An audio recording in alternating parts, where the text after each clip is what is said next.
This is the Fitzy and Whipper with Kate Ritchie podcast. I just have to cover this story because I'm mad for a double life story. Firstly, because I'm a busy lady, but I do know one thing I'll never be able to fit in is a double life because I just don't have time for it. I am absolutely gobsmacked and in awe of people who can have one family over here and do it again. And have another whole complete. I mean, I hear the way, not so much you, Fitzy, but Whipper, the way you complain about all the things you have to do just to run run one family. Well, you got paid to have a double life, really, didn't you? That was your job, Kate. Well, yeah. I was going to go down that road, but it was going to get so heavy and deep, and it's very confusing. At times I did feel as though I was living another existence.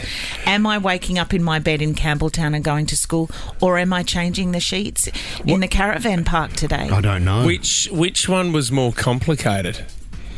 That's actually a great question, Fitzy. Throwing it out there. You're right now. Getting a few economic headwinds in the office. Well, you know what? I am going to take ownership of that question and follow up with an answer. Tofu. You've taken the tofu option. Take ownership, follow up. Well, let's be honest. I think Sally Fletcher's life was incredibly complicated when you're fighting transient off cancers and love interests and stabbed on the road, mudslides. Yes, I think I got shot in the diner one day. You did. Well, that's sorry about that. I was just a bit angry that day. No, but luckily Elsa was there. Anyway, this guy, he's been living a double life, and it all came undone when he came home from a work trip. He had to travel a lot for work. He was so tired he didn't unpack his suitcase. So his wife of 5 years thought, I'm going to do a really nice deed here. I'll take his washing out. I'll unpack the suitcase. She's unpacked the suitcase and there's a photo of a woman and then a photo of an 18-month-old baby. Now, she thought that maybe the suitcases had been swapped got the over, wrong bag here. but it had his undies in it, so no. it must have been his. Damn it. And she confronted him, and head in hands, he was in tears, saying, "I knew you'd find out one day." He'd had an affair with a woman, I'm guessing, a couple of years ago, which had resulted in the 18-month-old child. And she's thinking, oh, okay, he has another family living in one of these countries he has to travel to for work. This is just in Perth, This family's living about 5 k's down the road. Oh, so my God. When he leaves to go, he's just driving, 10 minutes away and hanging out with the second family. This woman, the wife, they already had 2 children. They'd spent 5-6 years together already. 13, 2014, getting involved. I'd love to hear from the lengths that they went to lead to a double life. Well, a double life, or actually what I'd like to know is maybe what you found in the suitcase that brought it all undone when they've come home. Another great topic. Because you wonder, what an idiot for putting a photo, unless the other wife slipped it into the suitcase and he didn't know. Who packs a photo of your second family inside your suitcase? Am I right, guys? You're not wrong, Whip. That is a really bad move. The question should be who leads a double life in the first place, and then secondly, yes, if you decide to do that, who pops the photo in? It's the stress of work, first of all, and then having to come home to the family. When you've got 2 on the go, he'd have a favourite one as well. That's the thing. Yeah. Thursday nights would be his favourite. There would be one family where he would go, okay, here we go. Hard yards today. I'm doing overtime with this family. Need to please the grumpy one again. Is that how it works? Oh, I got the grumpy one over here. Well, maybe you are the grumpy one. If you're throwing the word grumpy out to all of the other people you're around. The grumpy one. I'm certainly not grumpy. You haven't seen grumpy. You think this is grumpy. I'm just not. You don't need to defend the grumpy one. Oh, my God. Could we try? I know we're going to do a Taylor Swift seats blitz. Yeah. But can we throw it out there? Sure. If anybody has come across or experienced a double life, maybe you had a crack at it. Maybe you found out that your husband was seeing somebody else or your wife. But big time. Big time.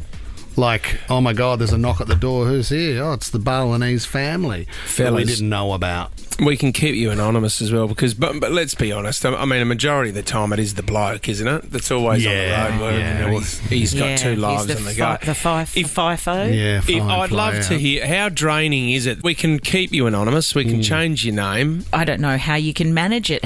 You've got to have a very good memory, that's for sure. Let's go to Kelly in Cogra. Are you leading a double life? I'm not leading a double life, but I do tell people about double lives. What do you mean? How do you find out about it and what goes on, Kelly? I work in deceased estates, and when someone passes away without a will, I have to put a family tree together to work out who is entitled to their asset. Fascinating. Oh my, Kelly. A few times we've had to tell families where, no, you're not the only children. There's about 6, or there's 2 wives, or a girlfriend and a wife that we've found. Kelly, it's amazing what you find out when someone dies, isn't it? It is, yes. All the skeletons come out of the closet. So what's the most interesting reaction that you've had, Kelly, when you've had to tell a family about a double life? I'm not sure that we get the reaction. They probably keep them a bit self-composed while they're speaking to us, because we do say, we're really sorry to tell you this, but unfortunately this is the circumstance. Okay. But a few times, you get the hang-up, or... Yep. You don't know what you're talking about. Towards the person that's passed away. Yeah. Now, Fitzy did mention when we were talking about this before that he tends to think it's the men leading the double lives rather than the women. Is that usually the case? More times out of time, yeah. Yeah. It's the men. Yeah. Okay, The first sign was the 3 mobile phones we found. We have a young man who's given us a call. I've changed his name, Stewart in Surrey Hills. You're leading a double life at the moment, Stu? Yes. Stu, talk us through your situation and your setup, mate. Well, I was with a girl for a while, and she then decided to call it off, and I was not real happy about it. I was madly in love with her. Anyway, things didn't work out. A few years down the track, I'm married, and then that girl comes back into my life, doesn't know that I'm married. I don't tell her that I'm married. And things sort of pick up. She tells me that she hadn't broken up, and before I know it, I'm interstate a lot with my work, so I'm sort of going away more than normal, and ending up with the original girl while the wife was at home with the children, and now this other girl's pregnant. Oh, Stu, Stu, how long has this been going on for, the double life? 3.5 years. Oh, Stuart. Now, are you saying that you were probably always still in love with this woman, that you're not now having absolutely. She broke it off. I was never happy that she broke it off. But then when she came back in, it was fairly easy for things to slip back to where they were. Back into it. Stu, can I ask, because you do talk and discuss previous relationships and your current relationship, does your legal wife know about this girl? No. Absolutely and not. what do you Never think knew about her. that would do to her? Like, do you have or would she think that you're happily married with the kids? Well, no, she doesn't know anything about it. I just don't discuss it. But on a front, though, does she think you're happy at home, your actual wife? We have our ups and downs, obviously, but it's not. I wouldn't say it's a bad marriage. It's just it's difficult, really. I don't know. We have Stuart, What what's the hardest thing to kind of manage in this situation? What is the leading of a double life? How do you keep things covered, or what do you struggle with the most? I just try not. I just try not to give out information so that I don't get caught in the web. If that makes any sense. She asks questions. Yeah. I give single word answers. I try and deviate. So often get accused of being distant, but that's me trying to protect the situation. Well, that's probably you being distant. What's the closest you got busted, Stu? A couple of misdirected messages on a phone. Stu, keep them separate. But I don't even know how I got out of it. I just said it must be the wrong number. I don't know who it is. It's incorrect. It's not for me. You sound tired. How can for 3.5 years do you get huge amounts of guilt at certain stage, Stu, where you think to yourself, "What have I done? What am I doing?" Yeah, to be honest, I'm dying to get busted. So I just can't bring myself to tell either. You know what? I was going to ask that there question, will be Stu. There'll probably be a sense of relief when that happens, because I'm not sure how this ends well. Because, Stu, you're sitting there thinking, am I better to tell her and break her heart, or am I better just to get busted and then deal with it then? Because, the problem won't solve itself tomorrow. So maybe you're better off having a conversation. I just can't bring myself to do it. That's the problem. What's her name and number, Stu? We can put in a call. No, we will not do that. No, I shouldn't make light of the situation. I feel for everyone involved, I have to say. Stu, if you do win the double to Taylor Swift, who will you give it to? My niece, she's just unbelievably disappointed that she hasn't managed to get tickets yet.